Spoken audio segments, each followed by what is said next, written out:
প্রিয় কৃষি উদ্যোক্তা ভাইরা, আসসালামু আলাইকুম। দেখতে পাচ্ছেন যে একজন উদ্যোক্তা বেগুনির সাথে আমরা কথা বলছি। দাদা, নাম কি আপনার? আমার নাম গোপাল রায়। গোপাল রায়, একটু হাত মিলান। গোপাল দা, গোপাল রায় দা, এটা কি জাতের বেগুন চাষ করেছেন? ভাঙর। ভাঙ্গর, কালো ভাঙর। ভাঙ্গর। এটা ফলন কেমন হয়? খারাপ না, ভালোই। ভালো ফলন হয়। এটা কি এই প্রথম করছেন না এর আগে আপনি না, করছেন? আগে ওরা 3-4 বছর ধরে 3-4 বছর ধরে করছেন না? আমাকে একটু প্রশ্ন উত্তর দিবেন যে এই বেগুনে যে চাষ করেছেন, এটা আসলে কি কি সমস্যা হয়? আপনি কি কতটুকু জানেন একটু আমাকে একটু বলবেন। কি কি সমস্যা বড় হয়? সমস্যা হলো পোকা। পোকা, কি পোকা হয়? পোকার তো নাম বলতে পারবো না, কি পোকা। জোরে বলেন। এই ডগা ফুটো করে দেয়, ডগা বেগুন ফুটো ফুটো করে করে দেয়, দেয়। এটা পারেন না বলে। ডগা ছিদ্রকারী তো পারেন তো, ডগা ঠিক আছে। ছিদ্রকারী পোকা, হ্যাঁ হ্যাঁ। ফল ছিদ্রকারী ফল পোকা। ছিদ্রকারী পোকা। আর কি সমস্যা হয়? আর তেমন কোনো সমস্যা নেই। আর সমস্যা হয় হলো পাতার নিচে সাদামাছি হয়। হ্যাঁ, এটা আপনাকে জাস্ট করার উদ্দেশ্য কি, আপনার মাধ্যমে 2-4 জন দেখবে যে কৃষি ব্যবসা যদি আমরা না জানি, নিজের ফসল সম্পর্কে যদি না জানি, দোকানদারের কাছে গেলে কি ভালো ওষুধ দিবে? না, আপনি বলবেন একটা, সে দিবে আরেকটা। দেবে একটা। তাহলে আপনাকে আপনার কৃষি ব্যবসা আপনাকেই জানতে হবে। তাহলে সাদামাছি হয়, সাদামাছিটা অসংখ্য সাদামাছি থাকে, পাতা হলুদ করে পাতা নষ্ট করে দেয়। সেটা কিন্তু আপনার জমিতে কম, অনেক কম। আর একটা সমস্যা হয় মাকড়। এই মাকড় হলে গাছ কি হয়, নিচের দিকে কোকড়া হয়ে যায়।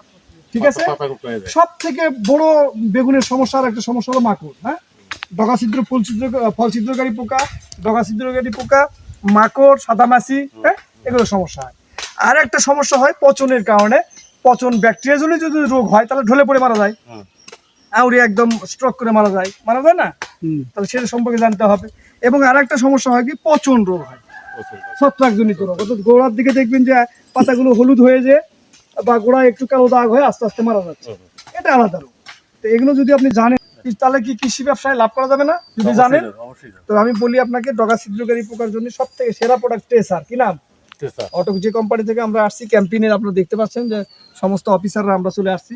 এটার জন্য হলো যে ট্রেসার হলো সব বিশ্বের সেরা। এবং এই ট্রেসার দিবেন, পোকাও দমন হবে, ডগা এবং ফল ছিদ্রকারী পোকা থাকবে না, এবং ফলনও বেড়ে যাবে। ঠিক আছে। এবং দ্বিতীয়ত যে এই যে সাদামাছি যেটা বললাম, সাদামাছি, এটার জন্য 7 দিন পর পর আপনি তুন্দ্রা দিবেন। কি দিবেন? তুন্দ্রা দিতেই থাকবেন। আর ফুল ফল বেশি আসা, ফলন বৃদ্ধি করা, সবকিছু মিলে ক্যাপডিওটপ একটা প্রোডাক্ট আছে, পচন দমন হবে এবং হলো ফলন বৃদ্ধি করবে। ক্যাপডিওটপ। কি নাম? ক্যাপডিওটপ। হ্যাঁ, এই যে ছত্রাকজনিত রোগ যেটা, এই রোগটা থাকবে না। হ্যাঁ, এবং গাছের চেহারা সুন্দর হবে, ফল বেশি আসবে। ক্যাপডিওটপ একটা প্রোডাক্ট আছে।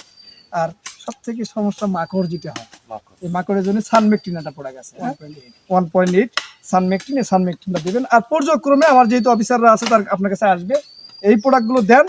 দিয়ে যদি কৃষি ব্যবসায় লাভ হয়, তাহলে কি পণ্যগুলো কি ব্যবহার করা যাবে? অবশ্যই। ধন্যবাদ। এবং আপনার কাছে আসার উদ্দেশ্য, আপনি সচেতন হন। আপনি যদি জানেন যে আমার এই ফসলের এই সমস্যা, তাহলে কি সমাধান নিতে সহজ হবে? কৃষি উদ্যোক্তা ভাইরা, আপনারা দেখতে পেলেন যে আমার উদ্দেশ্য হলো যে কৃষি ব্যবসায় যদি লাভ করতে চান, তাহলে আপনাকে জানতে হবে। আর যদি বেশি জানেন, তবেই কিন্তু কৃষি ব্যবসা বেশি লাভ করবেন। 1 কেজি বেগুনের দাম 100 টাকা। তাহলে আমি যদি বেগুনের কিছুই না বুঝি, তাহলে কিন্তু আমি সফলতা পাবো না। সবাইকে ধন্যবাদ জানিয়ে শেষ করছি। আসসালামু আলাইকুম।